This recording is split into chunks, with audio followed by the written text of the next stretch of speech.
হরে কৃষ্ণ। আজকে আমরা আষাঢ় মাসের কৃষ্ণপক্ষে একাদশী বিষয়ে শ্রবণ করব।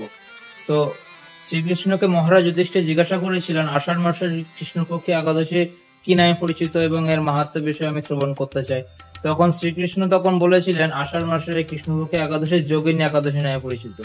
এই একাদশী পালন করলে অতিরিক্ত পরিমাণ পূর্ণ হয় এবং সমস্ত ভক্তদের যারা ব্রত পালন করে পুণ্য লাভ করতে চায় তাদের জন্য এই ব্রত শ্রেষ্ঠ। তো এই ব্যাপারে শ্রীকৃষ্ণ তখন যুধিষ্ঠির মহারাজকে একটা পৌরাণিক কাহিনী বর্ণনা করেছিলেন। সেই কাহিনীতে বলা হয়েছিল যে পুরাকালে যক্ষরাজ কুবেরের একটা মালি ছিল এবং যক্ষরাজ কুবের যেহেতু শিব ভক্ত, তিনি প্রতিদিন শিব ঠাকুরকে অর্চনা করতেন। তো এই মালি নাম ছিল হেমমালি এবং সে প্রতিদিন যক্ষরাজ কুবেরের শিব পুজোর জন্য ফুল তুলে আনতো মানস সরোবর থেকে। তো মানস সরোবর থেকে প্রতিদিন ফুল তুলে আনতো এবং সেই ফুল দ্বারা যক্ষরাজ কুবের শিব ঠাকুরের পুজো করতেন। তো এইভাবে অনেকদিন অতিবাহিত হলো এবং এরকম সব ঠিকঠাক চলছিল এবং এই যে মালি হিমমালি তার একটা রূপবতী পত্নী ছিল।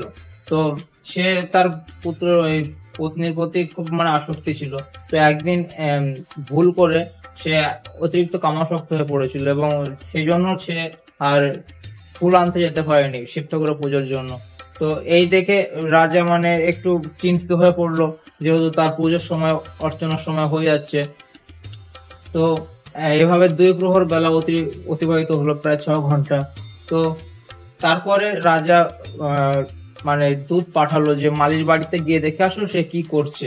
তো সে দূত গেল, গিয়ে খবর আনলো যে মালি তার পত্নীর সাথে আনন্দে মত্ত। তারপরে আর এদিকে এই যে হেমমালি সেও বুঝতে পারলো যে তার অনেকটা দেরি হয়ে গেছে, তাই সে হট করে চ্যান ফ্যান না করেই ভগবানের রাজার কাছে যেতে লাগলো। তারপরে রাজা ওকে রাস্তায় পেয়ে গেল। রাস্তায় পাওয়ার পরে তখন বললো যে রে মূর্খ, তুমি জানো না যে তুমি কতটা অপরাধ করেছো, তোমার জন্য শিব ঠাকুরের পুজো দেওয়া আমার টাইমটা চলে গেছে। তো এর জন্য আমি তোমাদের অভিশাপ দিচ্ছি যে তোমার সব পত্নী কুষ্ঠরোগে আক্রান্ত হয়ে যায় এবং তোমাদের এই যে স্বর্গ থেকে তোমার স্বর্গভ্রষ্ট হয়ে যাও। তো এই অপরাধের জন্য তারা পৃথিবীতে পতিত হলো এবং তারপরে তারা এরকম সারা জীবন কুষ্ঠরোগে ভুগতে থাকলো। তো তারা দিন রাতের তফাৎও বুঝতে পারতো না, কোনো ঋতু যে পরিবর্তন হচ্ছে সেটাও বুঝতে পারতো না, এতটাই কষ্ট ছিল তাদের। তারপরে এরকম ভাবে তারা ঘুরতে থাকলো বিভিন্ন মুনি ঋষিদের আশ্রমে, চেষ্টা করে থাকলো কিভাবে উদ্ধার হওয়া যায়। কিন্তু এভাবে ঘুরতে ঘুরতে তারা হিমালয়ে গিয়ে পৌঁছলো মার্কণ্ড মুনির আশ্রমে।